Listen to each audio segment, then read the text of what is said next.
For today's review, we are looking at yet another Joker figure, this time based on his appearance from Batman and the Joker, The Deadly Duel.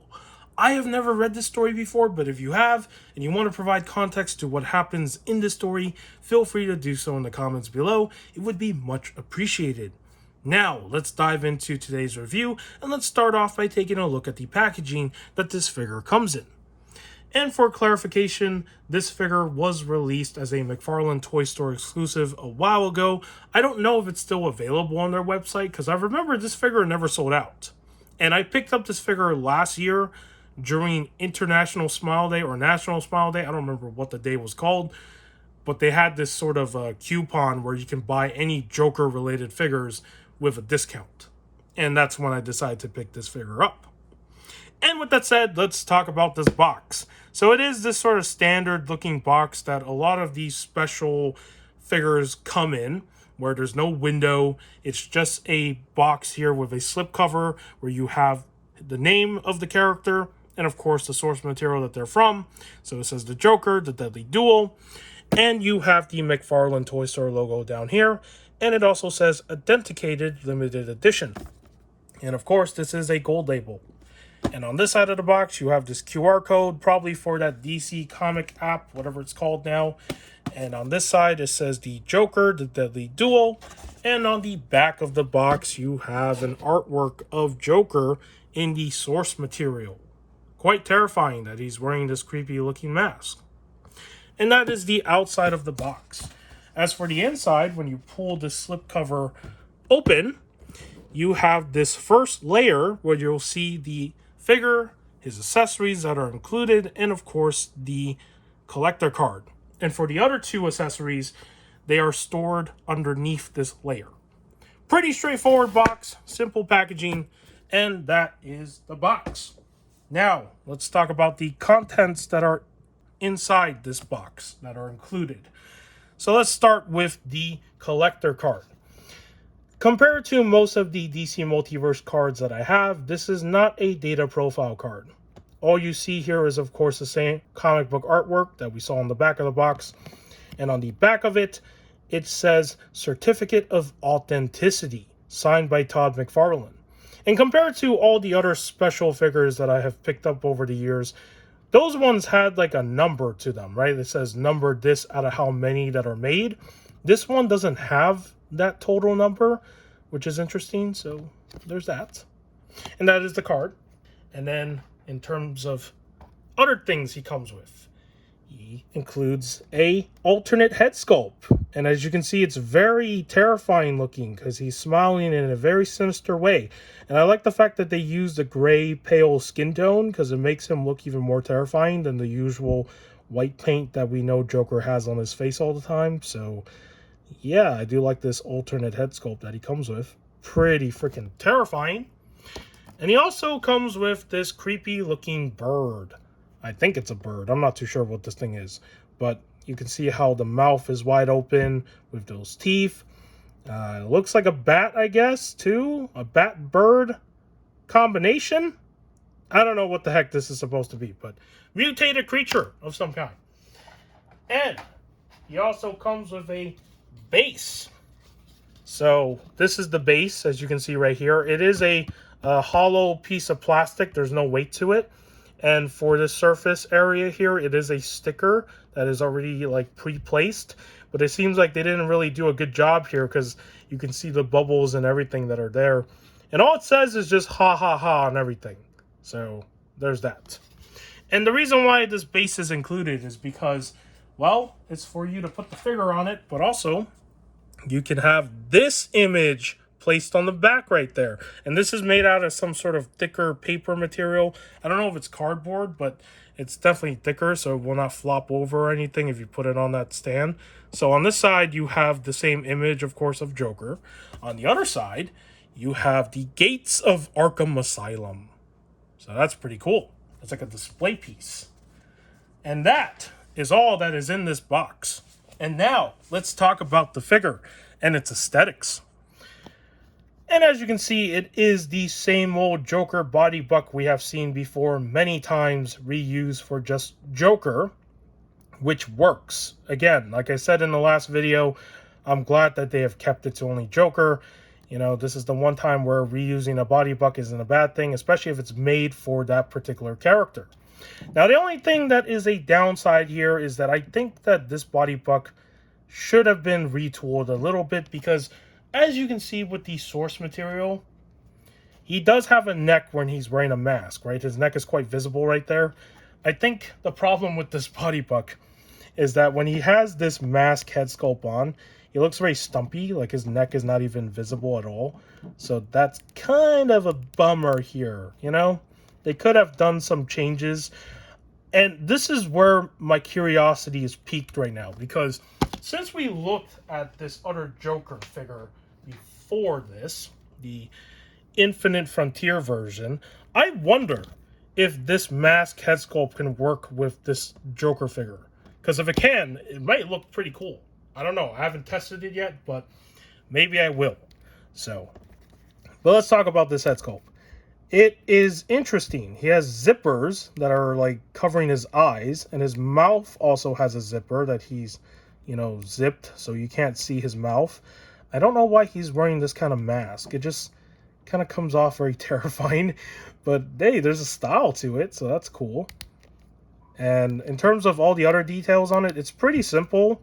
There's nothing else going on the back or the top of it. It's just the front that has those details. And I like the fact that it's painted.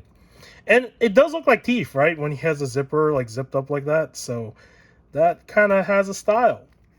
And as for his suit that he's wearing, it is all just this dark purple. Not completely a dark purple. It's kind of like a middle between the light and dark purple. And there is this sort of wash over it to make it look like it's very dirty, because he's been through some stuff and he's been out there. I don't know, but very terrifying, the fact that it's dirty. However, I don't like the fact that this sort of wash is only on the front, because if you're going to do this on the front side, how come the back here is like so clean, right? Like, it makes no sense that the back side doesn't have any of the same sort of dirtiness that the front has when it comes to whatever this wash is meant to be, right? So, you know, I don't know why they do this sometimes with certain figures where the front side is always like painted nicely and then the back is just flat. And in terms of his hands, he's wearing gloves of some kind. They're in this interesting color. It's not gray. I don't know what color to call that. But yeah, he got gloves on. And this is a trigger finger hand. So if you want him to hold a gun, you probably could get him to hold a gun if you have any gun accessories for your action figures. And down here, by his legs, this is another interesting thing that I want to point out. And, you know, I brought this up when I talked about Martian Manhunter. I don't know why they do this sometimes, where the joint colors are different from the rest of the figure in terms of, like, the limbs here. But at the same time, I'm glad they do this, because there is contrast here that can break up the costume or the suit in this case. So I do like when they do stuff like this. It's not a complete bad thing. I know some people don't like this because they want the colors to match, but I think it's fine. And it's also indication that it is a joint. So, and he is wearing these normal looking shoes, as you can see. It's the same shoes that he wore on the other figure, and this time the pin is just painted in the black color. So yeah, the last one we looked at is interesting how it was pink. And that's pretty much all the aesthetics on this figure, because there's not much else to talk about. And I honestly think that this is okay for what it is. But again, it's not the best, because they could have retooled this top part a little bit to give him more of a neck. And now let's put on the other head sculpt so I can show what that looks like on this figure. Let me just do this really quickly. Luckily, his head comes off really easily, so it's not like the worst to pull off. Here he is with the other head sculpt. And yeah, you can see his neck way more than with this head sculpt. So I don't know why they made this one so like sunk in to his neck compared to this head sculpt here where he doesn't have the mask on. And I actually prefer him more with this alternate head sculpt than when he's wearing this mask. So yeah, it's a nice grinning expression here. quite sinister, quite evil. And yeah, I think they did a good job with this head sculpt overall. Pretty good. And that is all the aesthetics on this figure. Now, let's talk about the articulation, which we've seen with the last figure, but I think this one's a little bit different. As you can see, the overlay piece covers even more of the bottom part. So let's start with the arms. His arms can only go out that much, which is not the best, but of course, it's almost a T-pose. He can swing his arms back and forth, and he also has the double jointed in his arms. He has the bicep swivel up here, and similar to the last figure, he does kind of have a move. Oh, no, he does not have a movement. Never mind. Oh, he does have a butterfly joint in there. Okay, that's interesting, because the other one did not. He has a swivel in his hand. He also has articulation in the wrist, and there's also swivel there. In terms of his head sculpt, this head allows him to look up, not completely the best. Looking down, he can look down okay. Turning his head side to side is not a problem. Tilting his head side to side is not a problem. And let's pop off this head and put the other one back on so I can show what that head sculpt looks like with the articulation. So he can't really look up again. Looking up is a problem. Looking down doesn't seem to be a problem. Turning his head side to side isn't a problem. Tilting his head side to side is not a problem. So looking up is the major issue. And for his body, because it is the overlay piece, as I like to call this, because there's no cut in between, everything is moving by this waist articulation down here, which is quite stiff on my copy. If you want him to lean forward, that's not going to work. If you want to lean back, it's also not going to work because it's so hindered by the fact that it's one entire overlay. As for his legs, well, he runs into the bottom part here of his tuxedo or coat, whatever he's wearing. So you're not going to get that sort of spread. As for kicking out, you're not going to get much either because it's hindered by this top part. In terms of double jointed articulation, he does have it, right? In terms of his feet articulation, he does have that. He does have a swivel, and he does have toe articulation. And in terms of the thigh swivels, they actually work on this figure, as you can see. So on my copy, they work. But if it's like tight on your copy, well, you know what to do. Hot water or a hairdryer, you know, the usual methods. So, okay, and that is pretty much the articulation for this figure. I am going to show what this figure looks like on that base. So let me set this up. And let's start with putting this display on the back of it. And as you can see, it's something like this, right? Like if you want to have the Arkham Asylum backdrop. And then the figure goes on this middle part right here. So you can put his feet right in there if you want him to stand. And then the tiny little bird thing has like a little hole on the bottom of his feet. That goes right here in the corner. So I hope I can show this correctly. Oh, that didn't stay on too tightly. So it's kind of like something like this. Hopefully it doesn't fall.